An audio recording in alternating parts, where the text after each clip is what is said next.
मैं फिर बोल रहा हूं कि बिल्कुल मैं संत कुमार पासवान जी की बात से सहमत हूं कि राजनीतिक इच्छा शक्ति का अभाव पूर्ववर्ती सरकार में था। इसीलिए 15 साल तक न कोई राजनीतिक नीति बनाई गई, न आर्थिक नीति बनाई गई, न सामरिक नीति बनाई गई, और जिसका कारण था कि नक्सलवाद 3 ब्लॉक से निकल के 14 ब्लॉक तक गया है। यदि आज छत्तीसगढ़ में ठीक है, आज एक बड़ी घटना हुई है, हम सब उसकी निंदा करते हैं, बेहद दुर्भाग्यजनक है, लेकिन केंद्रीय गृह मंत्री 15 दिन पहले आके इसी बस्तर में जाके बोलते हैं कि छत्तीसगढ़ में नक्सलवाद अब चला चली की बेला में।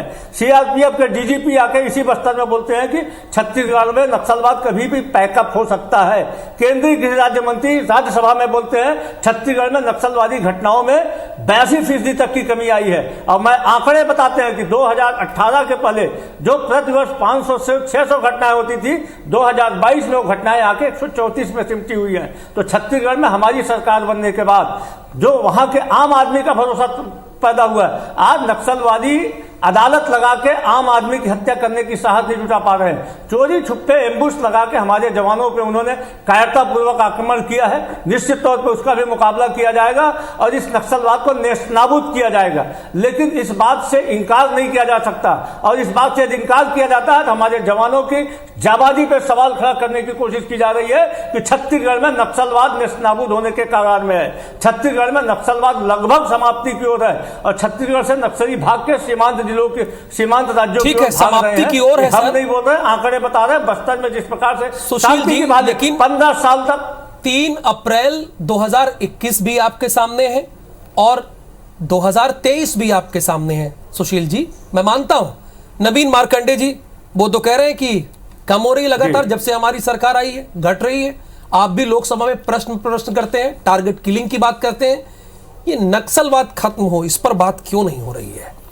देखिए, ऐसा है, जिस तरह से आंकड़े गिना रहे हैं कांग्रेस के हमारे साथी बड़े भैया सुशील आनंद जी, तो और जो आप बड़े भैया कह के मिल जाइए और हमारे जवान शहीद हो, बड़े भैया कहिए, छोटे भैया कह के आप लोग कहीं चलता रहे। जी, तो आप भी तो बड़े भैया है, नहीं है क्या? नहीं, अब आप भी तो है ना बड़े भैया। हम लोगों को उत्तरदायित्व जनता के प्रति है, जनता के प्रति सर। अरे भाई, वो तो दूर जनता के प्रति है ही, लेकिन आप क्या बड़े भैया नहीं है क्या? जितनी आपकी जनता के प्रति जवाबदेही है उतनी हमारी भी जनता के प्रति जवाबदेही है।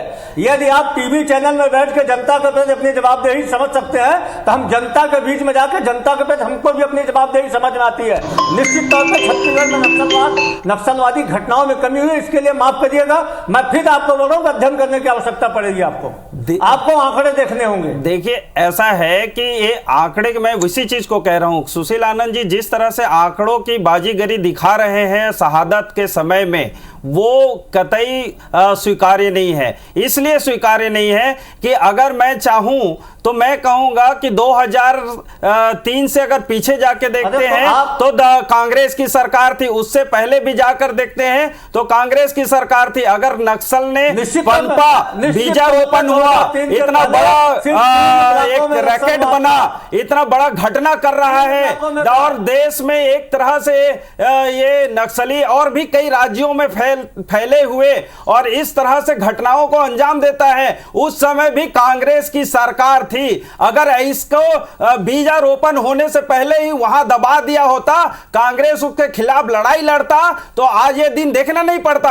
अगर किसी में साहस ने दिखाया है तो भारतीय जनता पार्टी की सरकार ने साहस दिखाया साहब, और उसने लड़ा है। और आज जिस लड़ाई को हमारे 2018 में हमने हमारी सरकार जाने के बाद आपने जिस खूबे के साथ उठाया था, चलाना था, वो आपने नहीं चलाया। इसका दुष्परिणाम आज की जनता भोग रही है, हमारे जवान भोग रहे हैं। किस मुंह से आप आंकड़ों की बाजीगरी दिखाकर और अपने आप को छुपाने का काम कर रहे हैं सुशील जी, ये जनता बर्दाश्त नहीं करेगा। आपने नक्सलियों को बीजारोपण किया है, आपके संरक्षण में फला फूला है ये नक्सली।